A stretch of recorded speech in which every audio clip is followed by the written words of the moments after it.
Hello, my name is Evan White, and my senior project is on communication apprehension, which just deals with the level of anxiety triggered by the real or anticipated communication act.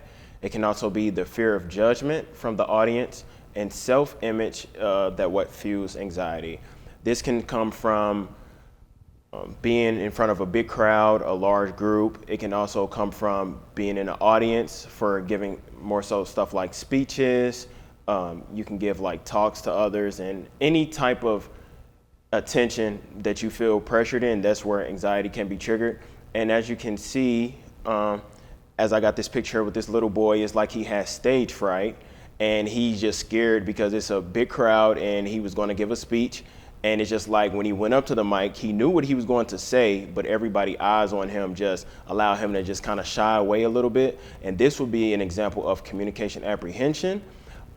There are two different types of anxiety that I thought was very important to list. The first one is trait anxiety, and that's just a feeling of low level that deals with health, and it allows you to have like a certain type of illness. The other one would be state anxiety, and that is a feeling as well, but it allows you to be worried about your health and problems with health, and that's also a symptom of illness. So those kind of have two similarities.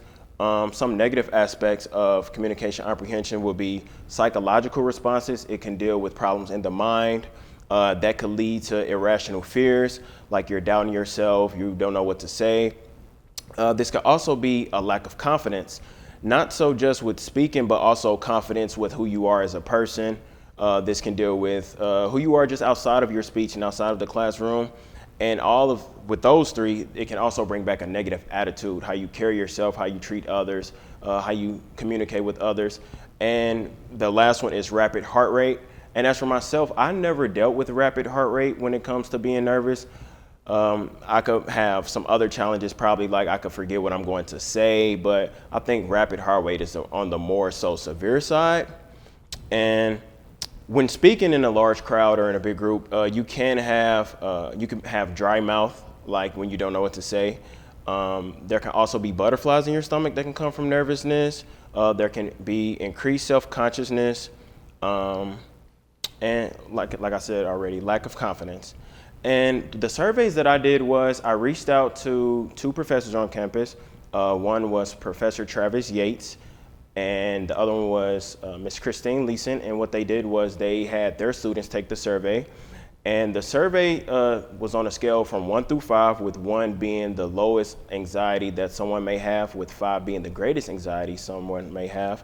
And a lot of their responses were kind of neutral, as it would be for myself as well. So it was ranging from like 3 to 4, as if saying they were okay in speaking in some larger groups and they wouldn't feel worried about it. And one of the biggest challenges that a lot of college students face will be audience anxiety. This is more so in a big crowd, and it comes from an individual or group of people that has communication problems with other members. For some, this can be the result of familiar faces. In context, it may be unfamiliar to others, such as the beginning of speech, when students are anxious about meeting new friends and getting to know their classmates. So with that being said, a lot of times you can be in front of a crowd, and if you do see an unfamiliar face, you're not so quick to speak. You can forget your speech or forget what you're going to say, but it's not like with your friends being there or close family members.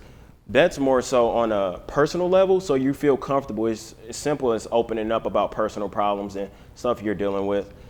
And with the surveys that I conducted, it was more so just like check this box off, or just put a number down.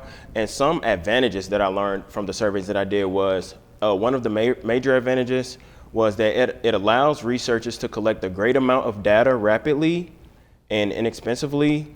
And a survey can also be conducted as a structured interview or a self-report assessment. That's what a lot of them was. With data collected in person, over the phone, or on a computer. And all I did was I just sent mine through email. That way nobody felt like they had to be on the phone or in person and get nervous and stuff like that. Another advantage was everyone was able to remain anonymous. So they did not have to put their name if they didn't want to, and they could just submit their results their way. And another advantage was alternative method of data collection, and this way it could be kind of better than surveys in some aspects.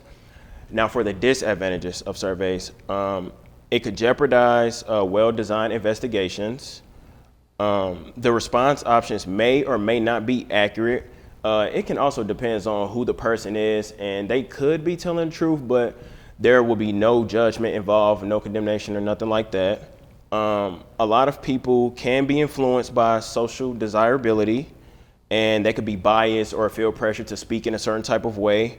For example, a respondent may claim to engage in a healthful habit in their daily life than they actually do. And this could just come from just feel like, however they say the wrong thing, they feel like it could backfire on them in a negative way. So just to conclude, a way to overcome anxiety is to practice, rehearse, go over your speech, and just talk to yourself, or you can also talk to others, and it can get better that way. Thank you, and have a good day.